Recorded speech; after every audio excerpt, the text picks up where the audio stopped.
தலைவர் ஒரு சட்டமன்றத்தில் ஜெயிச்சாருன்னா அது எப்படி இருக்கும், அவருக்கு சட்டமன்றத்துள்ள போய் பேசினார்னா எப்படி இருக்கும் அப்படிங்கிறதெல்லாம் நாங்கள் ரொம்ப ஒரு எதிர்பார்ப்போடு இருந்தோம். அது அப்போ அது அப்படி இல்லை, அதுக்கு இன்னொரு 5 வருஷம் வெயிட் பண்ணணும் அப்படிங்கும்போது அது ஒரு பெரிய ஒரு பாரதிய ஜனதா கட்சியில் இருந்துக்கிட்டே திராவிட அரசியல் பண்ணுறாங்க அப்படிங்கிற ஒரு குற்றச்சாட்டு தான் எங்களை மாதிரி ஆட்கள் மத்தியில் அதுதான் இருக்குது. உண்மை அதுதான். ஏன்னா இவர் ஒரு நல்ல தலைவர், இளம் வயசுக்காரர், மக்கள் மத்தியில் அதுக்குள்ளே இவ்வளோ ஒரு அன்பை பெற்று இருக்கார் அப்படிங்கிறது மூத்த நிர்வாகிகள் இன்றைக்கி அவருடைய தனிப்பட்ட ஒரு உழைப்பு மக்கள் மத்தியில் எண் மக்கள் நடைபயணத்தின் மூலமாக அவர் நடையாக நடந்து வேர்வை சிந்தி அந்த பெர்சன்டேஜ் ஓட்டை 2.5லிருந்து 11 வரைக்கும் அவர் கொண்டு போனார். அதனால் இன்றைக்கி 27 சீட்டு கிடச்சிருக்கு.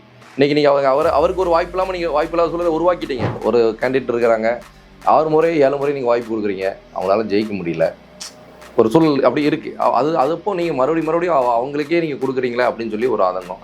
எம்எல்ஏ நான் தான் இருப்பேன், எம்பியும் நான் தான் இருப்பேன். இந்த கட்சிகள் நம்ம சொல்கிறோம் இல்லையா, நிறைய பேர் கட்சியில் உழைச்சி இவ்வளோ வருஷம் இருக்கிறாங்க, எலெக்ஷன் வருது, எலெக்ஷனுக்காண்டி வெயிட் பண்ணுறாங்க. எலெக்ஷன் முடிஞ்சதுக்கப்புறம் அவங்களாம் தொடர்ந்து பாரதிய ஜனதா கட்சியில் பயணிப்பாங்களா அப்படின்னா அது ஒரு பெரிய ஒரு கேள்விக்குறி தான். இப்போ இத்தனைக்கு பிறகும், இத்தனை குழப்பங்கள், இத்தனை அறிவிப்புகள் எல்லாத்துக்கும் பிறகும் அண்ணாமலை நற்பணி மன்றம் அதோடைய முடிவு என்னவா இருக்கும் வரக்கூடிய சட்டமன்ற தேர்தல்? இல்லை, அதாவது தலைவருக்கு வாய்ப்பு மறுக்கப்பட்டிருக்கு.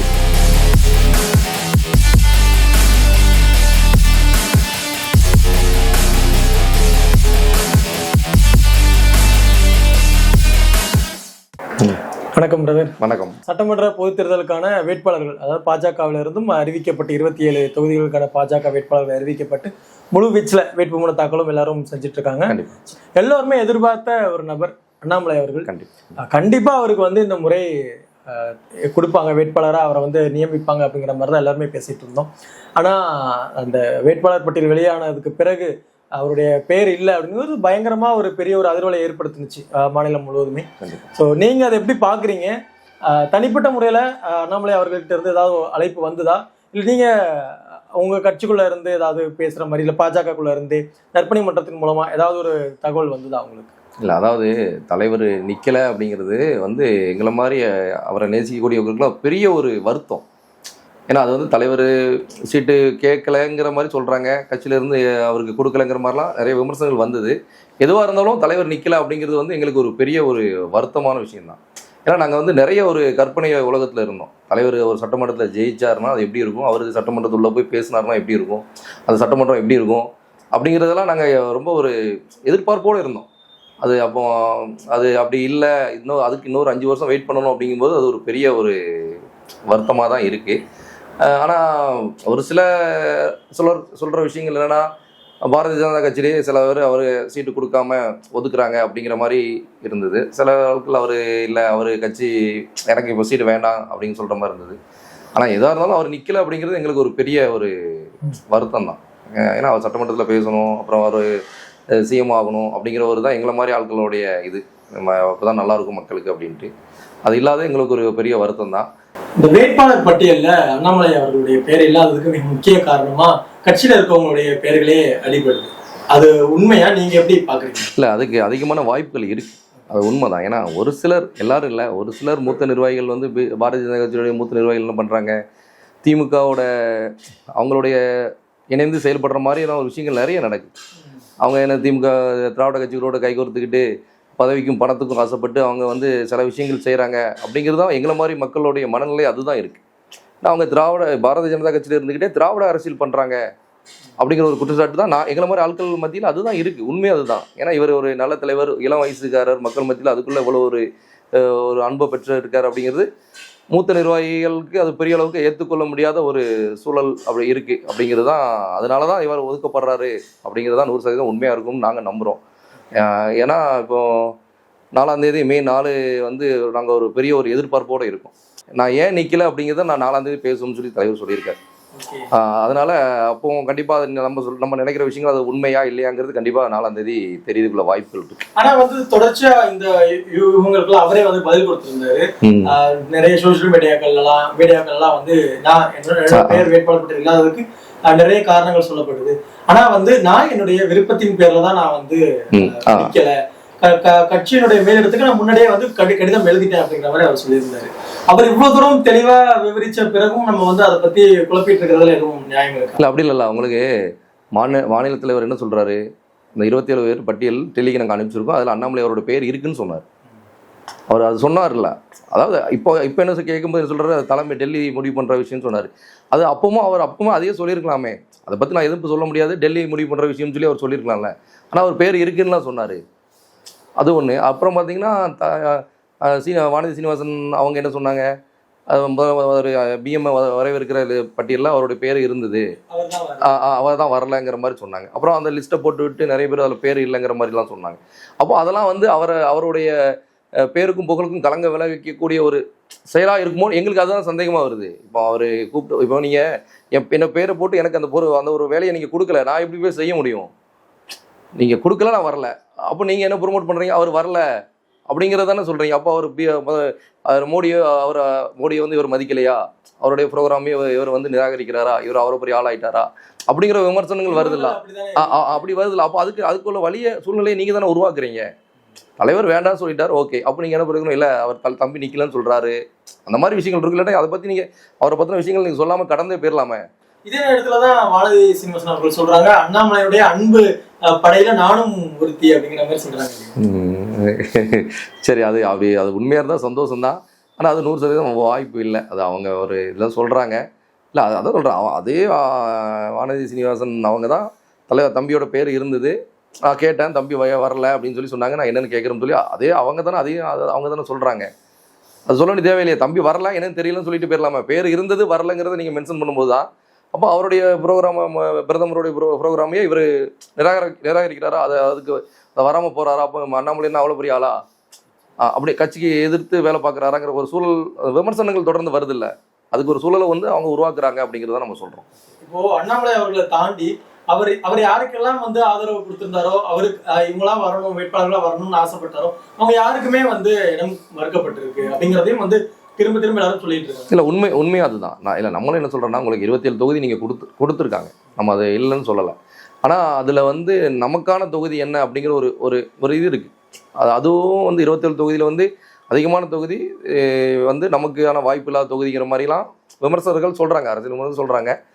அப்படி இருக்குது. அது இல்லாமல் மூத்த நிர்வாகிகளுக்கு மீண்டும் ஒரு வாய்ப்பு கொடுக்கறதுக்கு கட்சிக்காண்டி கஷ்டப்பட்டு இப்பவும் உழைச்சிக்கிட்டு இருக்காங்க, நம்ம அதில் மாற்று கருத்து இல்லை. இருந்தாலும் புதுமுகங்களுக்கு ஒரு வாய்ப்பு கொடுத்துருக்கலாமே. ஏன்னா வாய்ப்பு இருக்கலாம். இப்போ அண்ணாமலை அவர்கள் 234 தொகுதிகள் எந்த தொகுதியிலாம் ஜெயிப்பார். அது மாதிரி ஒருத்தருக்கும் ஒரு சிலருக்கு ஒரு சில தொகுதிகள் இருக்குது. அப்போ தலைவர் ரெஃபர் பண்ணுறாரு, இவங்களாம் நின்னா ஜெயிக்கலாம்னு சொல்லி ஒரு சொல்கிறாரு அப்படின்னா அதுக்கு அங்கே முக்கியத்துவம் இல்லை. நிப்பாட்டில் அவங்களுக்கு வாய்ப்பு மறுக்கப்பட்டிருக்கு அப்படிங்கிறது உண்மை. ஆனால் அது பெரிய ஒரு தவறான விஷயமா தான் நாங்கள் பார்க்குறோம். இல்லை, ஒரு மாதத்துக்கு முன்பு வர அண்ணாமலை, சீமான், விஜய், உதயநிதி ஸ்டாலின் இப்படிதான் இருந்த இந்த முகங்கள் இன்னைக்கு வந்து அப்படியே அதுல இருந்து அப்படியே அண்ணாமலை அவர்களுடைய பெயர் அப்படியே விடுபட்டிருக்கு. விஜய், சீமான் இவங்க 2 பேருக்குமான அந்த போட்டியா வந்து போய்கிட்டு இருக்கு அப்படின்னு ஒரு தரப்பு சொல்றாங்க. இன்னொரு தரப்பு வந்து டிவிகேக்கும் டிஎம்கேக்குமான போட்டி அப்படிங்கிற மாதிரி போயிட்டு இருக்காங்க. எந்த லிஸ்ட்லயுமே வந்து இப்போ அண்ணாமலையோட பெயர் அடிப்படை. இது வந்து அவருடைய ஆதரவாளர்கள், அவருடைய ரசிகர் நற்பணி மன்றத்துல இருக்கிறவங்க எல்லாருக்குமே வந்து என்னடா இது இப்படி ஆயிடுச்சு, தவிர்த்திருக்கலாமே அப்படிங்கிற மாதிரி ஒரு விஷயம். இல்லை, உண்மைதான். அதான் சொல்றலாம். இப்போ நாங்கள் நினைக்கிறோம் சட்டமன்றத்தில் தலைவர் நிற்கணும், ஜெயிக்கணும், சட்டமன்றத்துக்குள்ளே போகணும், சிஎம் ஆகணும், பிஎம் ஆகணுங்கிற வரைக்கும் தான் எங்களுடைய விருப்பம். அதுதான். ஏன்னா நல்லது நடக்கும், அவர் நல்ல ஒரு தலைவர், நல்லது நடக்கும்னு சொல்லி நினச்சோம். நீங்கள் சொன்ன மாதிரி ஃபஸ்ட்டு அது கட்சியிலிருந்து நீக்கப்பட்ட மாதிரி ஒரு சூழல் வந்தது. இப்போ நீங்கள் சோசியல் மீடியாவிலே அந்த மாதிரி அவருடைய பெயர் பெரிய அளவுக்கு பேசப்படலைங்கிற ஒரு சூழலும் வருது. ஏன்னா அவர் எலெக்ஷனில் நிற்கல, அதனால் அவரை அதில் அந்த ஆப்ஷனில் அவங்க கொண்டு வரலை அப்படிங்கிறது தான். ஆனால் அது வந்து எப்படி சொல்கிறது, அது கட்சியோட சூழ்ச்சியாக தான் இருக்கணும் 100%. அதுதான் உண்மை. நம்ம எவ்வளவோ விஷயங்கள் சொல்லிட்டு இருக்கோம். இப்போ பாஜகக்குள்ளே இருக்கவங்களே வந்து சில விஷயங்கள் பண்ணுறாங்க, அண்ணாமலை அவர்களுடைய வளர்ச்சியை தடுக்க பார்க்குறாங்க அப்படிலாம் பேசிகிட்டு இருக்கோம். ஆனால் பாஜகவை சேர்ந்தவங்க மற்ற கட்சிகளையும் தாண்டி இப்போ மற்ற கட்சியில் பார்க்க முடியாத ஒரு விஷயத்த நம்ம பாஜகவில் பார்க்க முடியும்னு நம்ம பொதுவாகவே சொல்கிறாங்க இல்லையா.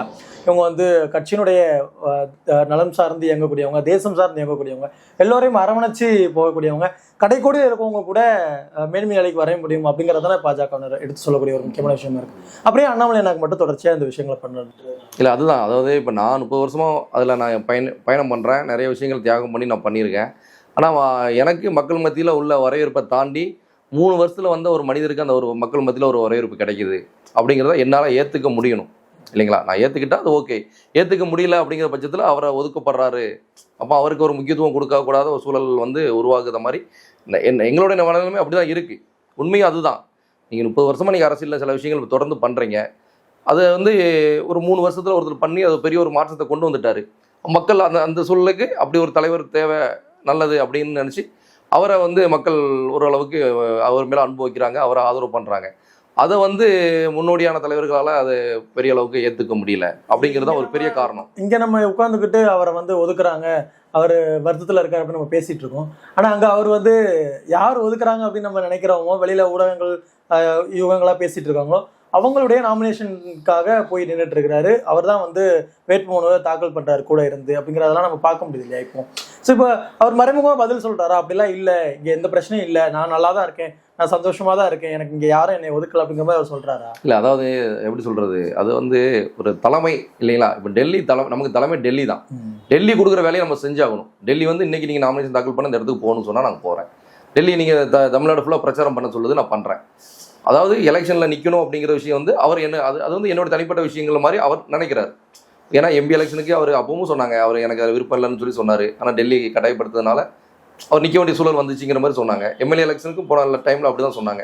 இப்போவும் ஒருவேளை டெல்லி நினச்சிருக்கலாம், அவரை நம்ம மீண்டும் கட்டாயப்படுத்த வேண்டாம், அவர் அதில் இன்ட்ரெஸ்ட் இல்லை, அதனால கூட அதை விட்டுருக்கலாம்.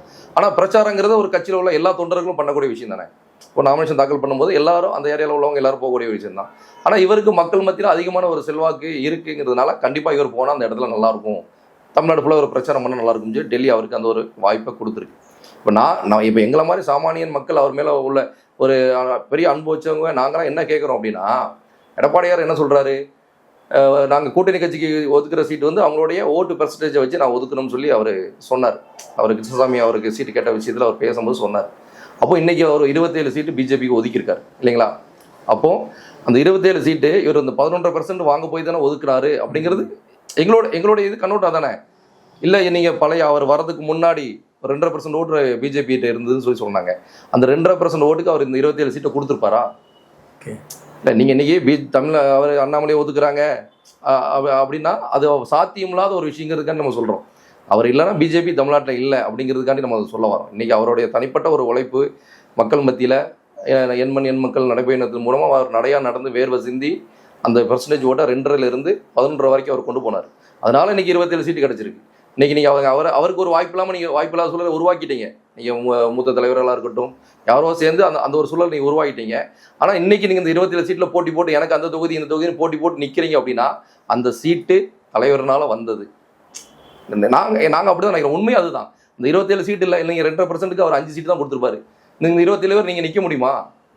நிற்க முடியாதுல்ல. இன்னைக்கு 27 பேர் போட்டி போடுறீங்க பாரதிய ஜனதா கட்சியில் அப்படின்னா அது தலைவரோட தனிப்பட்ட உழைப்புனால இன்னைக்கு அந்த 27 சீட்டு கிடைச்சிருக்கு. அதனால தலைவரை வந்து அவங்க ஒதுக்குறது அப்படிங்கிறது வந்து கண்டிப்பா ஒரு கட்சி தலைமை வந்து இப்போ சமீபத்தில் ஒருத்தர் வந்து தன்னை வேட்பாளராக அறிவிச்சுக்கிட்ட மாதிரி சொன்னவர் வந்து உடனடியாக நீக்கியிருக்காங்க. கண்டிப்பா. ஆனால் அதே இடத்துல நம்ம இன்னொரு விஷயம் என்ன பார்க்கணும் அப்படின்னா, வேட்புமனு தாக்கல் செய்யறதுக்கு முன்னாடி, அதாவது வேட்பாளர் பட்டியல் வர்றதுக்கு முன்னாடியே தன்னை வந்து சாத்தூர் தொகுதியில் அறிவிச்சுக்கிட்டு தான் சொல்லி பேட்டி கொடுக்குறாரு. தமிழிசை சவுந்தரராஜன் அவர்கள் வந்து மயிலாப்பூர்ல இபிஎஸ் அவர்களோட பிரச்சாரத்தில் நிற்கிறாங்க.